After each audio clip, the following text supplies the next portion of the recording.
Bienvenue sur le podcast de Maison et Domotique, le magazine dédié à la domotique et aux objets connectés.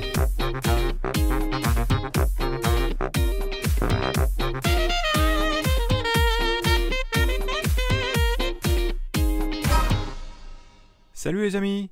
Comme chaque semaine, je vous propose aujourd'hui le débrief sur l'actualité du blog et la domotique en général, mais également des sujets autour de la maison, de la finance et la high-tech.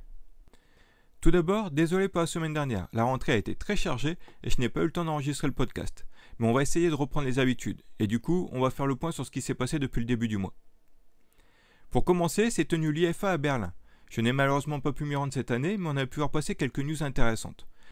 Philips Hue, notamment, a annoncé de nouveaux produits, dont un ruban LED spécialement pour les gamers, afin d'avoir un effet ambilight derrière leur écran d'ordinateur. On attend également de nouvelles fonctionnalités dans l'application, comme la simulation de présence directement intégrée dans les scénarios. Plus besoin de passer par le labo, que peu de gens connaissent et utilisent. La nouvelle fonction devrait arriver très bientôt via une mise à jour. Tado, maintenant bien connu pour ses thermostats connectés, a lancé un nouveau thermostat connecté en noir pour répondre aux demandes des utilisateurs, puisqu'il n'existait qu'en blanc. Mais surtout, il propose un nouveau service, capable d'adapter le chauffage ou la climatisation en fonction du prix de l'électricité pour les contrats à prix variables, comme par exemple les contrats tempo que certains ont.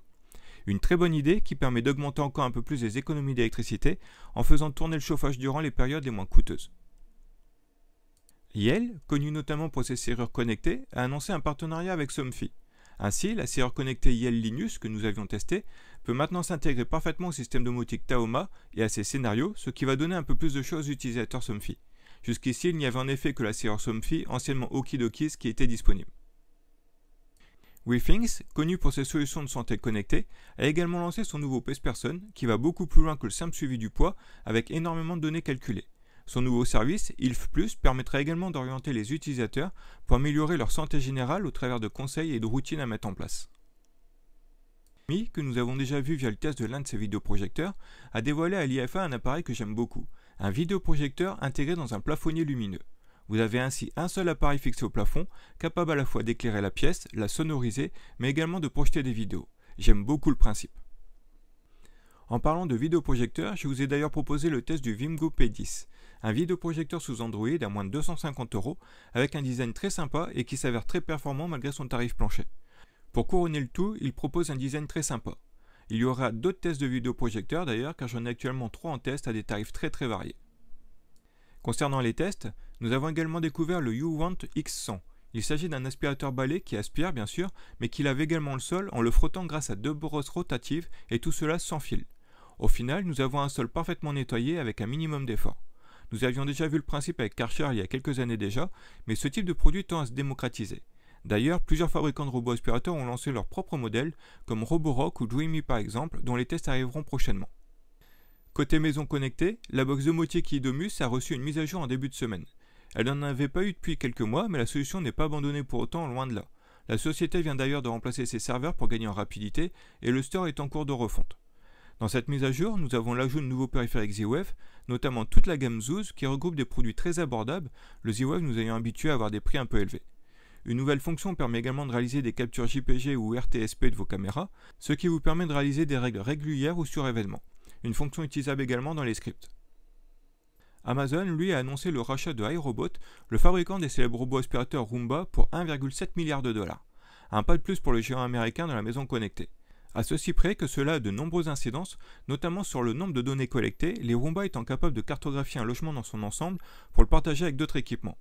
Amazon ayant déjà de nombreuses données sur ses clients, notamment via son assistant Alexa, cela pose des problèmes, si bien que la Federal Trade Commission a ouvert une enquête qui pourrait tout à fait annuler ce rachat.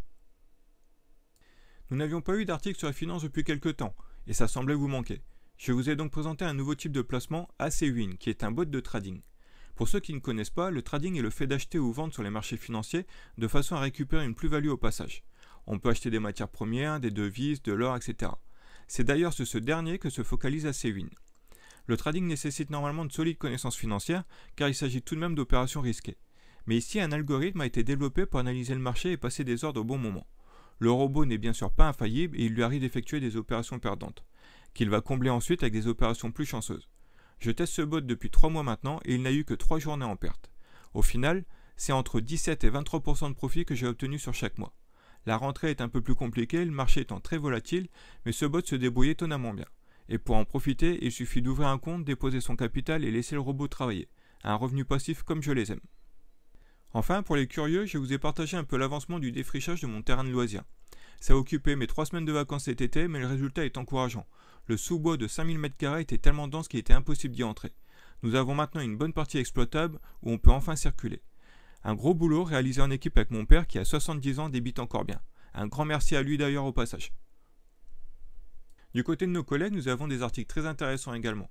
Domado nous a présenté la motorisation Zigbee pour van 1/4 de tour, pratique pour fermer ou ouvrir l'eau même à distance. On peut imaginer des scénarios en cas de fuite par exemple, pour couper automatiquement l'arrivée d'eau. Domoblog nous a présenté 2 contrôleurs d'arrosage en Zigbee, parfaits pour programmer l'arrosage du jardin et optimiser sa consommation d'eau. Mini Projet nous a expliqué comment mesurer la contenance et la température d'une cuve de récupération d'eau de pluie. Un autre projet nous explique également comment obtenir un écran déporté avec le suivi de notre consommation d'électricité en live. J'aime beaucoup ce site, il y a beaucoup de petits projets sympas. Udom nous présente l'utilisation des bornes GPIO du Raspberry Pi via JDOM dans le cadre d'un camping-car connecté, une utilisation très originale. On apprend sur IGN que Aqara lance une nouvelle tête thermostatique. D'ailleurs, côté chauffage, Leroy Merlin lance un radiateur connecté pour optimiser sa consommation électrique. Un sujet d'actualité étant donné l'augmentation du prix de l'électricité et la crainte des pénuries cet hiver. Et IGN nous apprend que IKEA va lancer une nouvelle passerelle domotique en octobre qui devrait apporter pas mal de nouvelles fonctionnalités. Enfin, les bons plans du moment. Plusieurs offres ont eu lieu pour la rentrée pour le fameux Back to School. Une bonne partie des offres sont terminées, mais Domado propose encore ce week-end de très belles offres.